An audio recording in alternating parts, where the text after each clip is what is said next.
Voila! Your dream vacation to Vietnam starts from rupees 39,999 only with GT Holidays, South India's #1 travel brand.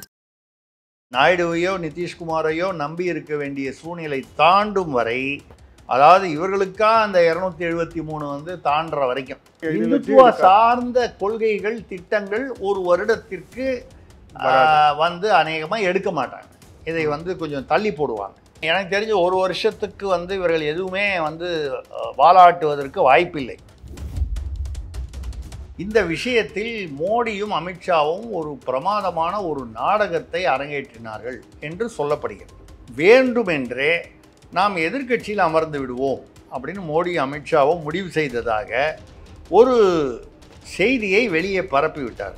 திட்டம் போட்டு தனியாக எங்களுக்கு வந்து majority வரலன்னா எங்களுக்கு ஆட்சி வேணாம், எங்களுக்கு பிடிக்கல, ஐயையோ அது ரொம்ப ஆபத்தானது, நம்மளுடைய அடுத்த 5 வருடங்களுக்கு அது வந்து சரியாக இருக்காது, மோடி அரசு வந்தால் நிலையான ஆட்சி, அதனால் பல நன்மைகள் வரும் அப்படிங்கிற முறையில் நாங்கள் உங்களுக்கு ஆதரவு தர்றோம் அப்படின்னு அவங்களா வரும்போது,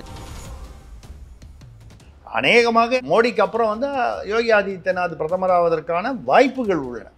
அவ்வாறு நம்ம 100% சொல்ல முடியாது, வாய்ப்புகள் உள்ளன. ஏன்னா வந்து இங்கே வந்து அந்த ஓபிசி பிற்படுத்தப்பட்டார் அப்படி இதெல்லாம் வந்து சில அதற்கான என்ன சொல்கிறது பொலிட்டிக்கல் அட்வான்டேஜஸ். ஏன் செல்வ பிறந்தகை திடீர்னு அப்படி பேசுகிறாரு யோசனை பண்ணி பாருங்கள். அவர் தெரியாதா காங்கிரஸுடைய தமிழ்நாட்டில் என்ன பலம்னு செல்வ பிறந்தகைக்கு தெரியாதா? அப்படி என்ன ஒன்றும் புரியாத அரசியல்வாதியா அவர்? ஆனால் வந்து அவர் ஏன் பேசுகிறாரு? அப்போது all is not well in DMK and Congress relationship. அப்போ திமுக வந்து அவசியம் ஏற்பட்டால் பிஜேபியோட ஒரு மறைமுக உறவு கொள்ளலாம் என்ற முடிவுக்கு வரும்போது காங்கிரஸுக்கு அது வந்து ரெஸ்ட்லெஸ். இப்போ என்ன செய்யறது, பேசாமல் அதிமுக கூட போயிடலாமா? இப்படி வரும்போது தான் செல்வ பிறந்தகை வாயிலிருந்து அந்த வார்த்தைகள் வருகிறது. அவர் அந்த பக்கம் செல்வ பிறந்தகை இந்த பக்கம் பேசிக்கிட்டு இருக்காரு மேடையில், இந்த பக்கம் ஈவிகே இளங்கோவன் மைக்கில் பேசுகிறாரு. அது எதிர்த்து ஒரே கட்சி, முரண்பாடுகள் இருக்குது. ஆனால் ஏன் வந்து அது பிஜேபியில் வித்தியாசமாக தெரியுதுன்னா காங்கிரஸில் பழக்கப்பட்டு விட்டது. திமுக போன்ற கட்சிகளில் வந்து அது அந்த கட்டுப்பாடு கரெக்டாக இருக்கும், அதிமுகவிலும் ஓரளவுக்கு இருக்கும். அந்த மாதிரி இருக்கும்போது பிஜேபி இப்போ தான் இங்கே வளருதுங்கிறதுனால இந்த குழப்பங்கள் இருக்குது. ஆதம் தமிழ் நேயர்களுக்கு அன்பு வணக்கம். இன்றைய சிறப்பு நேர்காணலில் நம்முடன் இணைந்திருக்கிறார் தமிழக அரசியல் ஆசிரியர் திரு சக்தி சுந்தரராமன் அவர். வணக்கம் சார். வணக்கம், சொல்லுங்க. தேசிய அளவில் வந்து பாஜக கம்ஃபர்டபுளாக அவங்க கூட்டணி மெஜாரிட்டியோட ஆட்சி அமைச்சிட்டாங்க. இருந்தாலும் கூட வந்து நிறைய கான்ஸ்பிரசி தியரிஸ் தொடர்ச்சியாக வந்துகிட்டு இருக்கு. குறிப்பாக சந்திரபாபு நாயுடு அண்ட் நிதிஷ்குமார் இவங்க இருவரை மையப்படுத்தி இவங்க வந்து எப்போ வேணா பிச்சுட்டு போவாங்க, இவங்க நம்ப தகுந்த ஆட்கள் இருவருமே அல்ல அப்படின்னு தொடர்ச்சியாக வந்து விமர்சனம் வச்சுக்கிட்டே வராங்க.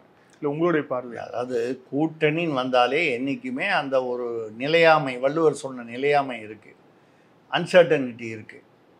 கூட்டணி வந்து அவங்க பேரங்கள் அதிகமாகும், சில விஷயங்களில் ஆளும் கட்சி வந்து காம்ப்ரமைஸ் பண்ணிக்க வேண்டிய கட்டாயம் வரும். அது நம்ம இல்லைன்னே சொல்ல முடியாது. ஆனால் நடந்த டெல்லியிலிருந்து எனக்கு உள்ள தொடர்புகள் தகவல்களை வைத்து இந்த விஷயத்தில் மோடியும் அமித்ஷாவும் ஒரு பிரமாதமான ஒரு நாடகத்தை அரங்கேற்றினார்கள் என்று சொல்லப்படுகிறது. என்ன நாடகம்னா, இவங்க எதிர்பார்த்தது ஒரு 400ன்னு சொன்னால் கூட ஒரு 330 350 சீட் எதிர்பார்த்தாங்க. அது வரல, 240 தான் வந்துச்சு பிஜேபி மட்டும்.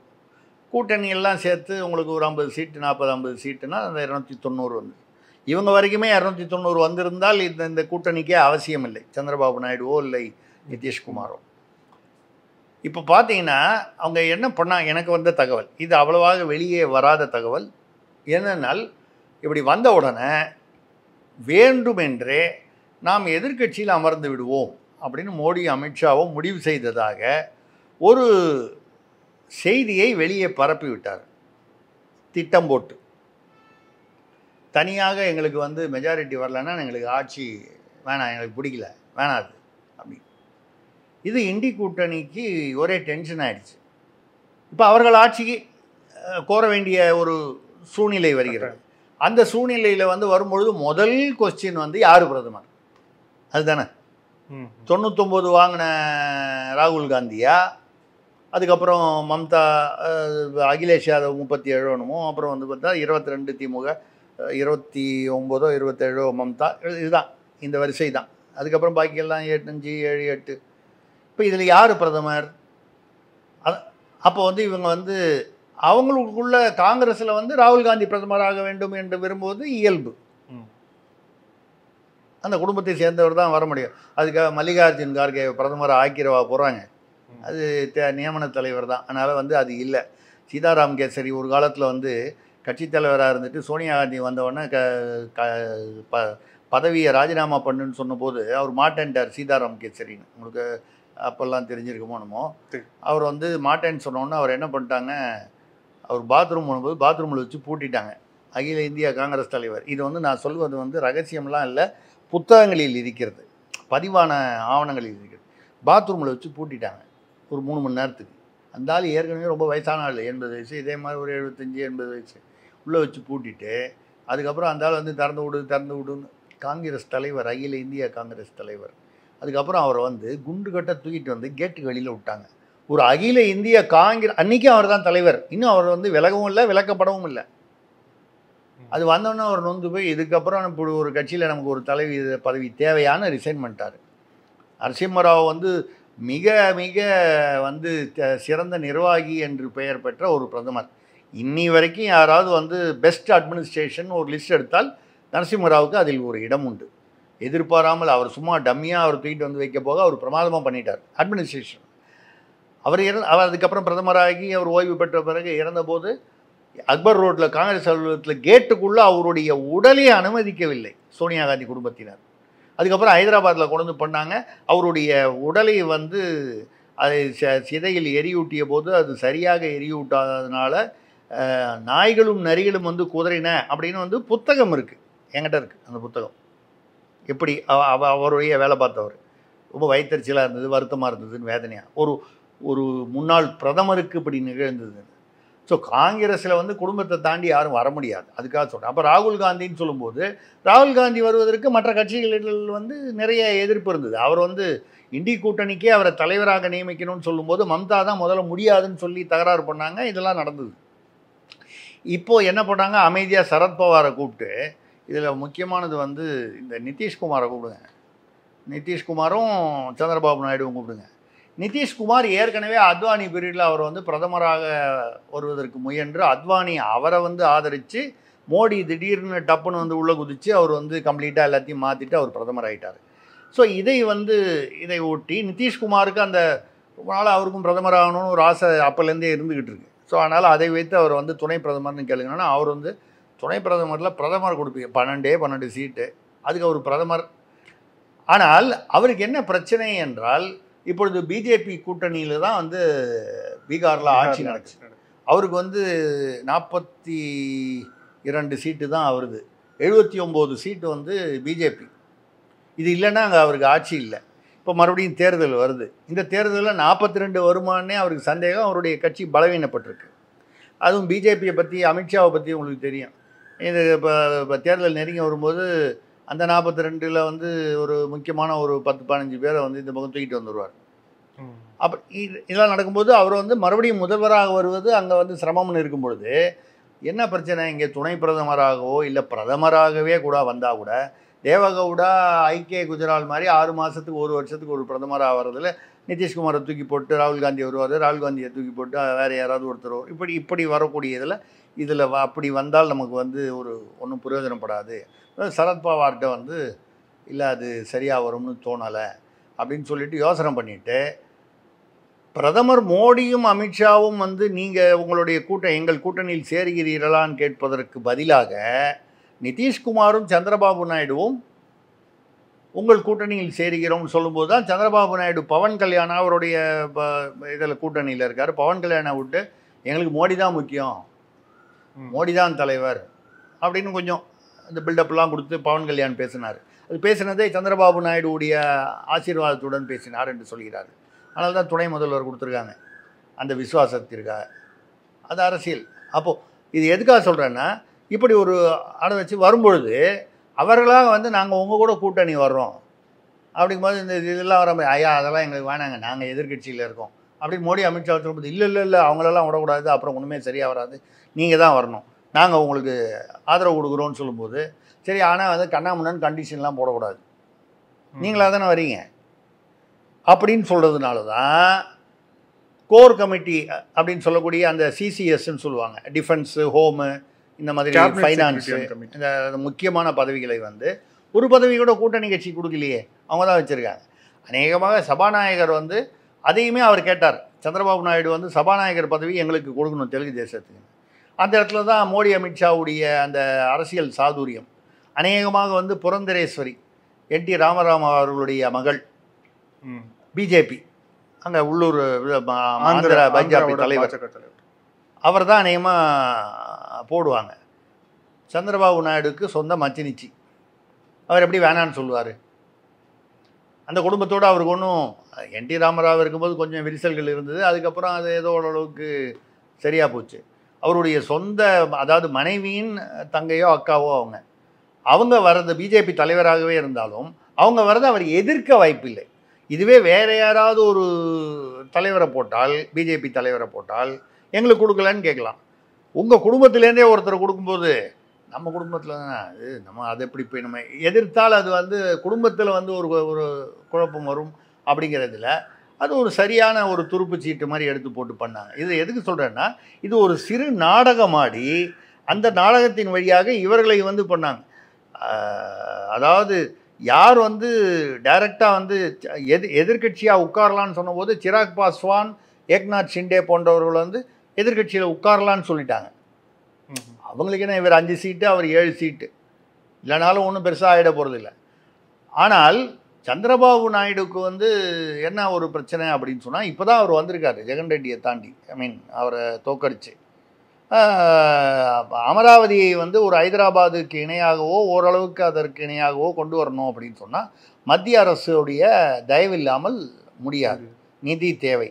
மத்திய அரசு நிலையாக இருந்தால்தான் நிதி வரும். 6 மாதத்துக்கு ஒரு பிரதமர் இருந்தால் அந்த கூட்டணியில் வந்து எந்த பிரயோஜனமும் இருக்காது, எதுவும் உருப்படியாக பொருளாதார ரீதியில் நடக்காது. நிதிஷ்குமாரை பொறுத்த வரைக்கும் 12 சீட்டுக்கு வந்து மறுபடியும் பீகாரில் வர முதலமைச்சராக கொண்டு வந்து உட்கார வச்சாலே அவருக்கு பூர்வ ஜென்ம புண்ணியம். 42 சீட்டு வாங்கினவர். ஸோ நிதிஷ்குமாருக்கு இது அவருடைய லாலன் சிங் போன்ற 2 பேரை வந்து அவருடைய, அப்போது அதாவது நீங்கள் எங்கள் கூட்டணிக்கு வாங்க, உங்களுக்கு இவ்வளவு தரோன்னு பேரம் பேசுகிறதுக்கு பதிலாக நாங்கள் எதிர்கட்சியாக இருக்கிறதுக்கு தயாராகிட்டோம், அவங்க ராகுல் காந்தியோ யார் அகிலேஷ் யாதவோ யார் பிரதமர் ஆகிறாங்களோ வரட்டும், மல்லிகார்ஜுன் கார்கேவோ யார் வரட்டும்னா ஐயையோ அது ரொம்ப ஆபத்தானது, நம்மளுடைய அடுத்த 5 வருடங்களுக்கு அது வந்து சரியாக இருக்காது, மோடி அரசு வந்தால் நிலையான ஆட்சி, அதனால் பல நன்மைகள் வரும் அப்படிங்கிற முறையில் நாங்கள் உங்களுக்கு ஆதரவு தர்றோம் அப்படின்னு அவங்களா வரும்போது, எல்லாமே நானாக வந்து உங்கள்கிட்ட கேட்கும்போது அதுக்கு ஒரு விலை, நீங்களாக வந்து என்னிடம் கேட்கும்போது அதுக்கு விலை வேறு. இந்த ஒரு சிறு நாடகம் ஆடினதாக சொல்கிறாங்க. இந்த நாடகம் உண்மையாக இருந்தால் அந்த நாடகம் பழித்திருக்கிறது. ஸோ அப்போ வந்து அவங்க அவங்க 2 பேரால மோடி அவர்களுக்கு அந்த கவர்மெண்ட்டுக்கு எந்த ஆபத்தும் இப்போதைக்கு எந்த பிரச்சனையும் எனக்கு தெரிஞ்சு 1 வருஷத்துக்கு வந்து இவர்கள் எதுவுமே வந்து வாலாட்டுவதற்கு வாய்ப்பில்லை. ஆனா இன்னொன்று சொல்றாங்களே, இப்போ வரக்கூடிய இந்த வருஷத்துலயே வந்து 2 மாநிலத்தோட சட்டமன்ற தேர்தல் இருக்கு. மகாராஷ்டிரா, 3 மாநிலம், மகாராஷ்டிரா, ஹரியானா, ஜார்க்கண்ட், ஜார்க்கண்ட் 3 மாநிலத்தோட சட்டமன்ற தேர்தல் இருக்கு. இந்த 3 மாநிலத்தோட சட்டமன்ற தேர்தலில் ஒருவேளை பாஜகவுக்கு பின்னடைவு ஏற்பட்டால் அது வந்து இவங்க 2 பேருக்கும் அது வந்து பெரிய பூஸ்டா இருக்கும். ஸோ மீண்டும் நெருக்கடி வரும். வரலாம் ஜெயிச்சா. இப்போ வந்து உத்தவ் தாக்கரேவே வந்து பிஜேபி கூட்டணிக்கு போவார்னு முன்னால செய்திகள் ஓடிட்டு இருக்கேன். உத்தவ் தாக்கரே அந்த இதுக்கு போல, இந்தியா அந்த தேர்தலுக்கு அப்புறம் போட்டபோது அந்த மீட்டிங் போட்டபோது போகலை. ஆமாம், அது ஏதோ ஒரு காரணம் சொன்னார் போல. உத்தவ் தாக்கரே வந்து இப்பொழுது வந்து அவர் கொஞ்சம் மறுசிந்தனையில் இருக்கிறார். என்னப்பா பேசாமல் அங்கே போயிடலாம். ஏக்நாத் ஷிண்டேவோட வந்து ஒரு சமரசம் போகிறது ஒன்றும் இல்லை, அவர் கீழே இருந்தவர் தானே. ஏதோ ஒரு, ஏன்னா ஏக்நாத் ஷிண்டே வந்து உத்தவ் தாக்கரே வந்து கட்சி தலைவராக இப்போதைக்கு தொடர்ந்து கொண்டு ஒன்றா கட்சியை மெர்ஜ் பண்ணிவிட்டு அவரை வந்து இப்போதைக்கு முதல்வராக இருக்கட்டும், அடுத்த தடவை வரும்போது உத்தவ் தாக்கரே முதல்வர்னு ஒரு அரேஞ்ச்மெண்ட் கொண்டு வரது ஒன்றும் பெருசு இல்லை. மோடி அமித்ஷா ஆசீர்வாதத்துடன் இது வந்து பாசிபிள். இப்போ இங்கே வந்து ஓபிஎஸ் சிபிஎஸ்சி நினைஞ்ச மாதிரியா வரலையா? அதாவது எல்லாமே பாசிபிள். ஒரு இதில் வந்து அவங்க ஓபிஎஸ் கூடவே இருந்த புகழேந்தி, ஜேசிடி பிரபாகரன்லாம் வந்து ஓபிஎஸ்ஸே தான் பச்சை குத்துனா மாதிரி வந்து இருந்தார். இப்போ திடீர்னு வந்து தனியாக ஒரு ஒருங்கிணைப்பு கமிட்டின்னு ஒன்று வச்சுக்கிட்டு எல்லாரையும் ஒன்றா கொண்டு வரணும்னு சொல்கிறாரு. ஸோ இது மாதிரி வந்து அரசியலில் எதுவுமே வந்து இதுதான் நடக்கும் இதுதான் நடக்காதுன்னு சொல்ல முடியாது. அந்த வகையில் இன்னும் ஒரு வருஷத்துக்கு நான் ஏன் சொன்னேன்னா, ஒன்று இந்த 3 மாநில தேர்தல், இன்னொன்று இப்போவே வந்து அந்த 8-10 பேர் வந்து பிஜேபி ரிபல்ஸ், அதாவது பிஜேபியில் சீட்டு கொடுக்காதனால சுயேட்சையாக நின்று ஜெயித்தவன், ஆக்சுவலாக அவங்க பிஜேபிக்காரங்க. அவங்கெல்லாம் வந்து மறுபடியும் அமித்ஷாவுக்கு ஃபோன் பண்ணி அது தகவலே வந்தது, எல்லா தொலைக்காட்சியிலையும் வந்தது. ஒரு 10 பேர் வந்து எங்களுடைய ஆதரவை தெரிவிக்கிறோம். இவங்கெல்லாம் யாருன்னா அதில் 8 பேர் வந்து பிஜேபி ரிபல்ஸ். சீட்டு கொடுக்காதனால சுயேட்சையாக நின்றவன் ஜெயிச்சிட்டான்னா இனிமேல் வாடா உள்ளன்னு கூப்பிட்டுக்க வேண்டியதானே. இப்படி இந்த 8-10 இப்படியே வந்து நீங்கள் சேர்த்திங்கன்னா ஏன்னா இப்போ 240 கிட்டத்தட்ட 250 ஆயிடுச்சு. இன்னொரு 22. இந்த 22, அதாவது நான் சொல்வது உங்களுக்கு ஆச்சரியமாக இருக்கலாம், நடந்தால் வந்து அதிர்ச்சி இல்லை. அதிர் ரஞ்சன் சௌத்ரி இருக்கார், ஆதிர் ரஞ்சன் சௌத்ரி இதில் மேற்கு வங்காளத்தில், அவர் வந்து மல்லிகார்ஜுன் கார்கேக்கும் அவருக்கும் ஒத்து வராது. இவர் ஒன்று சொன்னால் அவர் ஒன்று சொல்லுவார். அவர் வந்து ராஜ்யசபாவில் நினைக்கிறேன், அவர் இல்லை சட்டமன்றத்துலையா இல்லை அவர் வந்து லோக்சபா, மல்லிகார்ஜுன் கார்கே ராஜ்யசபா, நான் மாற்றி சொல்லிட்டேன். அதான் அவர் வந்து மக்களவையில் வந்து அவர் எல்ஓபியாக இருந்தார், எதிர்கட்சி தலைவர். அவர் வந்து அவருக்கும் கருத்து வேற்றுமைகள் இருக்குது. அவரை வைத்து சில பேரை வந்து காங்கிரஸிலிருந்து அடுத்த ஒரு வருடத்திற்குள் பிஜேபிக்கு கொண்டு வர்றதுக்கான வாய்ப்பு. ஏன் இமாச்சல பிரதேசத்தில் நடக்கலையா? வேற வடமேற்கு அங்கெல்லாம் வடகிழக்கு மாநிலங்கள் அங்கெல்லாம் அவங்க வந்து எடுத்தது வந்து எம்எல்ஏஸ், எம்பிஸ் எடுக்கிறதுக்கும் வாய்ப்பு இருக்கா? ஏன் ஒரு காலத்தில் ஜார்க்கண்டில் வந்து பாராளுமன்றத்தில் வந்து பணமே அப்படி போய் பறக்க விட்டு எம்பியில் தானே போய் பண்ணாங்க. அது இன்னி வரைக்கும், அது சமீப காலம் வரைக்கும் கேஸே நடந்துச்சு அது விஷயமா. பணத்தை இவ்வளோ பணம் கொடுக்குறாங்க அப்படின்னு சொல்லி, பணம் கொடுத்தாங்க கொடுக்கல, யார் கொடுக்குறாங்க யார் வாங்குறாங்க, பணம் கொடுத்து விலைக்கு வந்து எம்பிகள் வாங்கப்படுகிறார்கள்னு பட்டப்பகலில் பாராளுமன்றத்தில் வந்து பேசப்பட்டு, எங்களுக்கு கொடுக்கப்பட்ட பணம் அது யார் உண்மையிலேயே கொடுத்த பணமா, அவங்க வீட்டிலேருந்து எடுத்துகிட்டு வந்த பணமா தூக்கி எறிஞ்சு அது ஒரு வழக்கு ரொம்ப வருஷம் நடந்துக்கிட்டு இருந்தது. ஏன் வந்து எம்பிஸை வந்து எம்எல்ஏஸை எடுக்கலாம், எம்பிஸை எடுக்க முடியாதுன்னு என்ன இருக்குது? ஒன்றும் அது என்னை பொறுத்த வரைக்கும் ஒன்றும் பெரிய, ஏன்னா கொஞ்சம் ரேட்டு வித்தியாசப்படலாமே தவிர ஒன்றும் வேறு ஒன்றும் பெருசாக தெரியல. அதாவது இப்படி தான் இல்லை, இது நடக்கலாம். நீங்கள் 99 பேர் இருக்காங்கன்னா 34 பேர் வந்து கட்சி மாறதா முடிவு பண்ணாங்கன்னா கட்சி தாவல் தடை சட்டத்தை வந்து அது அங்கே அப்ளை ஆகாது 1/3 மேலே. ஏன் வரக்கூடாது? இப்போது ராஜஸ்தான் மாதவராவ் சிந்தியா எப்படி வந்தார்? மாதவராவ் சிந்தியா அவங்க அப்பா காலத்துலேருந்து அது வந்து அங்கே இருந்தவர், காங்கிரஸில் இருந்தவர். எப்படி வந்தார்? சச்சின் பைலட் வந்து ஆல்மோஸ்ட் வந்துட்டா மாதிரி செய்திகள்லாம் வந்தது, திடீர்னு ஏதோ ஒரு காரணத்தினால அப்படியே நின்றுட்டார். இப்போ கூட ராஜஸ்தானில் வந்து ஒரு கணிசமான அளவுக்கு வந்து அவர்கள் வெற்றி பெற்றது காங்கிரஸுக்கு வந்து அசோக் கெலோட் காரணம் இல்லை, சச்சின் பைலட் தான் காரணம். மிக திறமையான இளைஞர், அவருக்கு அந்த கேடர் சப்போர்ட்லாம் இருக்குது. சச்சின் பைலட் மாதிரி ஒருத்தர், ஒரு உதாரணமாக சொல்கிறேன், இதை மாதிரி ஒரு 4 தலைகள் எடுத்தால் ஒரு தலையும் 5 தலை இப்படி வரலாம். இந்த உபரி கட்சிகள் நீங்கள் பார்த்தீங்கன்னா இந்த 24 அதர்ஸ்ன்னு ஒரு 24 பேர் இருக்காங்க. அதில் 10 பேர் இந்த பிஜேபி ரிபல்ஸ், 8 பேர் இந்த கழிச்சிங்கன்னா இன்னொரு 16 இருக்குது. இந்த 16ல் ஒரு 8-10 தேராதா? இது வந்து ஆரோக்கியமான அரசியலா அப்படின்னு கேட்டால் நான் வந்து அப்படி சொல்லலை. ஆனால் இந்த அரசியல் தவிர்க்கப்பட முடியாது. இது எல்லா பீரியட்லையும் நடந்திருக்கு. ஆனானப்பட்ட காங்கிரஸ், காமராஜர் வந்து எந்த காமராஜர் வந்து இந்திரா காந்தியை பிரதமராக்கினாரோ அதே இந்திரா காந்தி காமராஜரை காங்கிரஸை விட்டு விலக்கி வைத்து அவர் காங்கிரஸ் ஓன்னு தனியாக ஆரம்பிக்க வேண்டிய கட்டாயத்துக்கு தள்ளப்பட்டாரா இல்லையா? எந்த அண்ணாதுரை, அறிஞர் அண்ணா இறந்த பிறகு முதல்வராக அவர் 1.5 வருஷம் இருந்துட்டு இறந்த பிறகு அடுத்து வர வேண்டிய நெடுஞ்செழியனை வந்து நெடுஞ்செழியன், மதியழகன், சாதிக் பாட்சா இத்தனை பேரையும் தாண்டி, ஆசை தம்பியா அவங்கெல்லாம் தாண்டி அடுத்த 6வது நிலை பதவியில் பொசிஷனில் இருந்த கலைஞர் வந்து எம்ஜிஆருடைய துணையுடன் வந்து முதல்வரானார். ஆனால் பின்னால் வந்து எம்ஜிஆரை அவரே வந்து ஆட்சியை விட்டு விலக்கினார். இது ஒரு பெரிய தொடர்கதை.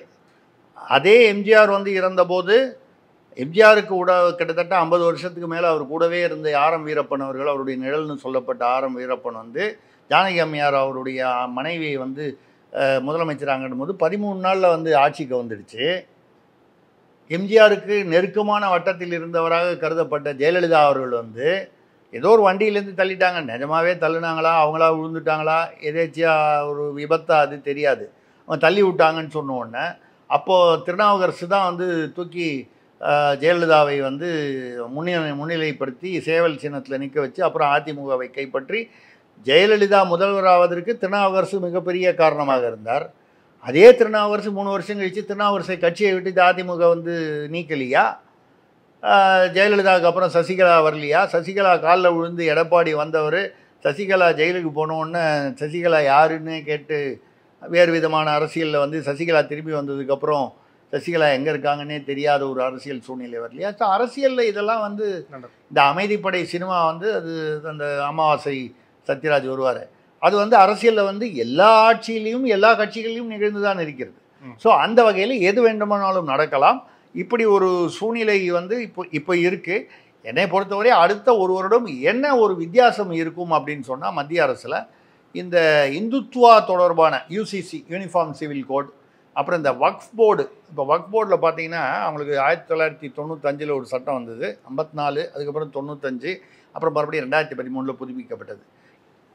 அந்த வக்ஃப் போர்டு வந்து இப்போது நான் உதாரணமாக சொல்கிறேன், ஒன்றும் தப்பாக நினச்சிக்காதீங்க, கோச்சிக்காதீங்க. உங்கள் வீடு இருக்குதுன்னு வச்சுங்க, உங்கள் தெரு இருக்குது, இந்த தெரு வந்து இந்த வக்ஃப் போர்டை சேர்ந்தது அப்படின்னு சொல்லி அவங்க வந்து ஒரு அறிவிப்பு போட்டால் அது வக்ஃப் போர்டை சேர்ந்தது. உங்கள் பேரில் பட்டா இருக்கும், உங்கள் தாத்தாவோட வீடு உங்கள் அப்பாவுக்கு வந்து உங்களுக்கு வந்திருக்கும், அந்த ஏரியாவே வேறு ஆட்களுடையதாக இருக்கும். ஆனால் வக்ஃப் போர்டு வந்து அதை வந்து அறிவிச்சதுன்னா, சப்போஸ் இதில் யாருக்காவது வந்து எதிர்ப்பு அப்ஜெக்ஷன் ஆட்சேபனை இருந்தால் நார்மலாக என்ன செய்யணும், என்ன பண்ணுவீங்க? உங்களுக்கு எனக்கும் வரப்பு தகராறு, நீதிமன்றம் போனோம். ஆனால் நம்ம நாட்டு சட்டம் என்ன தெரியுமா சொல்லுது? 1954, 95 புதுப்பிக்கப்பட்ட 2013 என்ன சொல்லுதுன்னா, வக்ஃப் போர்டுக்குள்ளே ஒரு ட்ரிபியூனல் வைப்பாங்க. ட்ரிபியூனல்ன்றது ஒரு ஒரு அப்பீல் கமிட்டி மாதிரி ஒரு தீர்ப்பாயம். அதுதான் முடிவு. It is equivalent to civil court, மற்ற எந்த கோர்ட்டும் அதை விசாரிக்கக்கூடாதுன்னு சொல்லுது. இந்த சட்டத்தை இது வந்து, அதாவது நான் இஸ்லாமியருக்கு எதிராக பேசவில்லை, இது ஒரு சமமாக இருக்க வேண்டும்.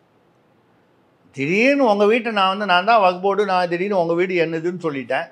நீங்கள் வந்து கேட்டாலும் வந்து அதுக்கு அப்ஜெக்ஷன் சொல்லணுன்னா யார்கிட்ட தீர்ப்பு போனோன்னா எங்கள் சித்தப்பா கிட்ட தான் போகணுன்னு சொன்னால் அது எவ்வளோ நியாயம்? வக்ஃப் போர்டை சேர்ந்த ஒரு ட்ரிபியூனல், அவர்களை சார்ந்த ஒரு ட்ரிபியூனல். மற்றவெல்லாம் வந்து சிவில் கோர்ட்டுக்கு போனோம், இவங்களுக்கு சிவில் கோர்ட்டு போக தேவையில்லை. இஸ்லாமியர்களுக்குள் பிரச்சனை வந்தால் வந்து சிவில் கோர்ட்டு போக தேவையில்லைன்னு சொன்னால் கூட ஓரளவு அதுவே தவறு தான், ஆனால் ஓரளவு ஏற்றுக்கொள்ளக்கூடியது.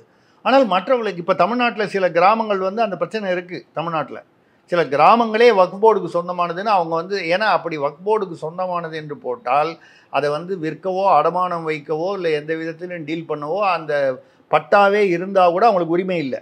பல கிராமங்களில் இன்று தமிழ்நாட்டில் வந்து இந்த பிரச்சனை இருக்கிறது. அந்த கிராமத்தில் யாருமே வீட்டை விற்க முடியல, அடமானம் வைக்க முடியல. ஒரு பொண்ணு கல்யாணம்னு வைக்கலாம், வக்ஃப் போர்டில் போய் இது வாங்கிட்டு வரணும், நோ அப்ஜெக்ஷன் வாங்கிட்டு வரணும். அவன் எப்படி கொடுப்பான்?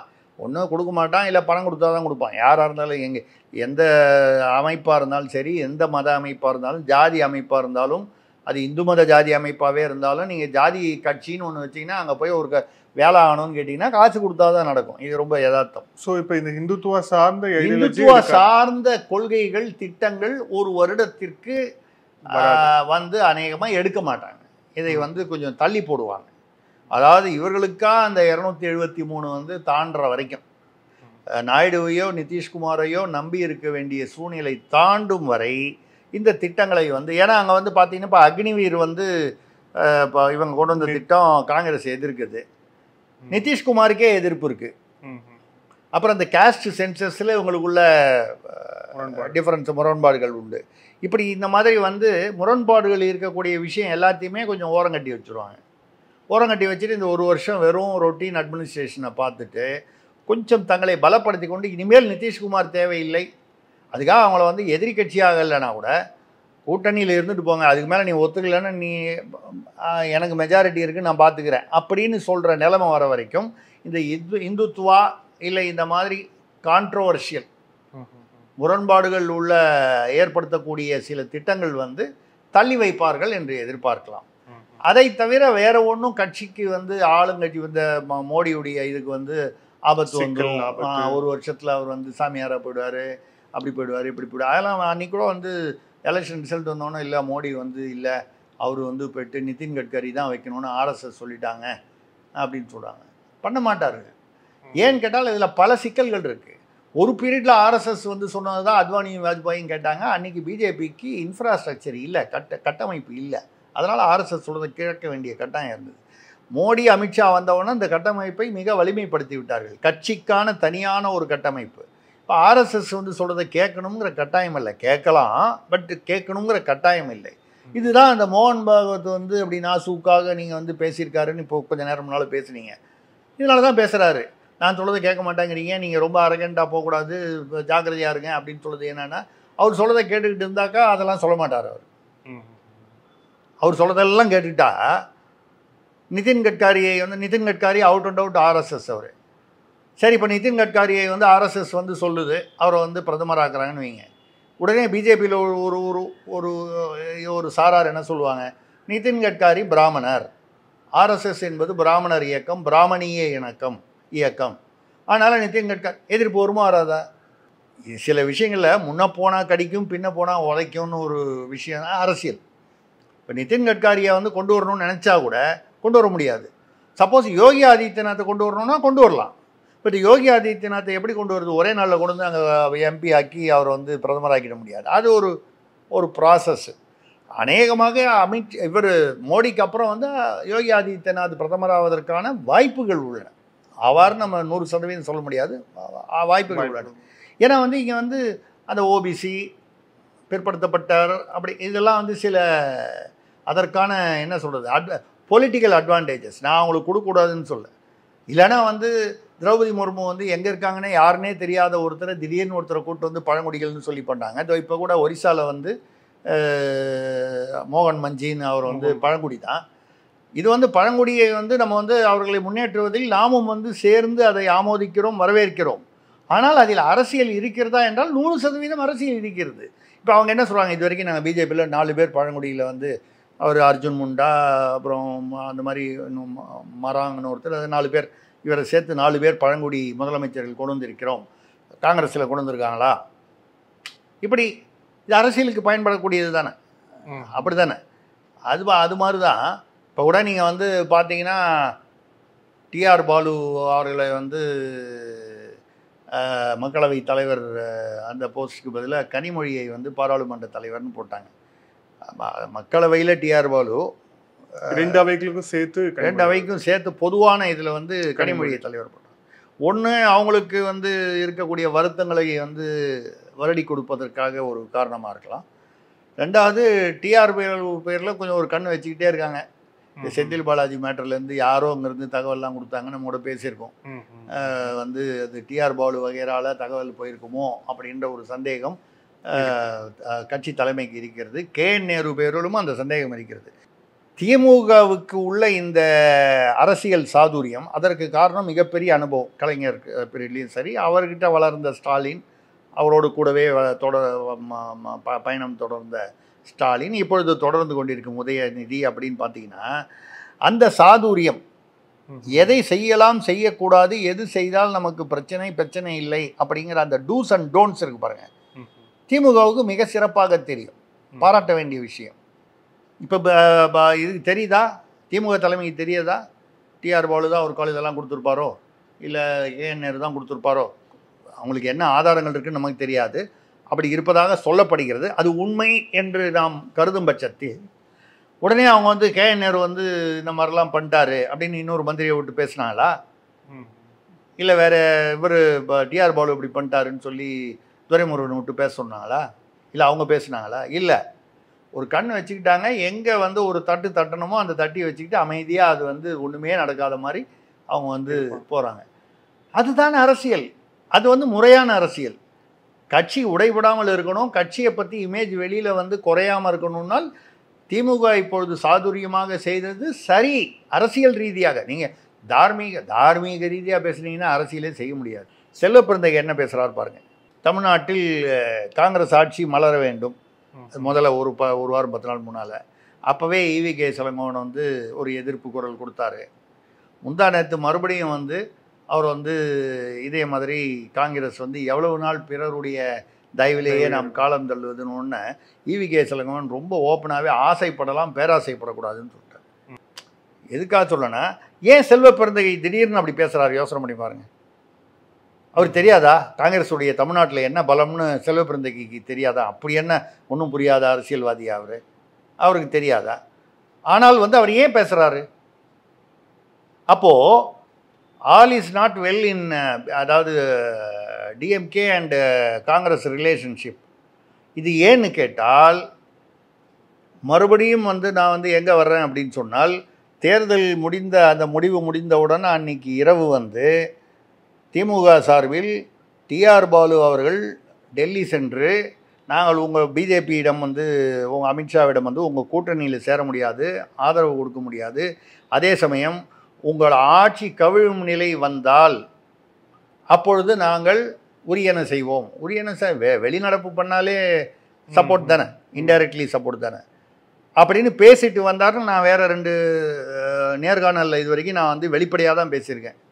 திமுக தரப்புலேருந்து ஒரு சாதாரண ஆள் கூட யாரும் வந்து அதற்கு வந்து மறுப்பு சொல்லலை. எனக்கு மறுப்பு சொல்கிற அளவுக்கு நான் வந்து பெரிய தலைவர் இல்லை. அதே சமயம் எங்கேயாவது இதெல்லாம் சும்மா பேத்தல்னு யாராவது சொல்லுவாங்கன்னு எதிர்பார்த்தா ஒன்றும் சத்தமே காணும். ஏன்னா டிஆர் பாலு அங்கே பேசினாருன்னு எனக்கு வந்து டிஆர் பாலு தகவல் கொடுக்கல, திமுக தகவல் கொடுக்கல, டெல்லியிலிருந்து வந்த தகவல். இங்கே வந்து எனக்கு வந்து இல்லை அவர் போகவே இல்லைன்னு சொன்னால் வந்து எந்த இடத்துல யாரை பார்த்தாரு, எப்படி பார்த்தாரு, என்ன பேசினாருங்கிறதெல்லாம் வெளியிட வேண்டி வரும். எந்த ஹோட்டலில் ஒரு ஒரு இந்த ஒரு என்ன சொல்கிறது, அகிம்சாவாதியான ஒரு ஒரு ஒரு மன்னருடைய பெயருடைய ஹோட்டலில் வந்து யாரை சந்தித்தார் அப்படிங்கிறதெல்லாம் வந்து தகவல்கள் என்னிடம் உள்ளன. இப்போ அது ஏன் நான் உங்களுக்கு சொல்கிறேன்னா, அப்போ திமுக வந்து அவசியம் ஏற்பட்டால் பிஜேபியோட ஒரு மறைமுக உறவு கொள்ளலாம் என்ற முடிவுக்கு வரும்போது காங்கிரஸுக்கு அது வந்து ரெஸ்ட்லெஸ். இப்போ என்ன செய்யறது? பேசாமல் அதிமுக கூட போயிடலாமா? அவங்க தான் வந்து இப்போ கொஞ்சம் பலவீனமாக இருக்காங்க, அவங்களும் வந்து அது விரும்புவாங்க. இப்படி வரும்போது தான் செல்வ பெருந்தகை வாயிலிருந்து அந்த வார்த்தைகள் வருகிறது. இவ்வளோ வருஷமாக வந்து காங்கிரஸ் தனியாக தமிழ்நாட்டில் மலரட்டும்னா எவ்வளோ % ஓட்டு? 2% ஓட்டு கம்மியாக இருக்குது. 10% ஓட்டு தான் வாங்கியிருக்கு. 12லேருந்து 10 ஆயிடுச்சு. 10% ஓட்ட வாக்கை வச்சுக்கிட்டு நீங்கள் எப்படி தனியாக வந்து ஆட்சி மலரும் தமிழ்நாட்டில்?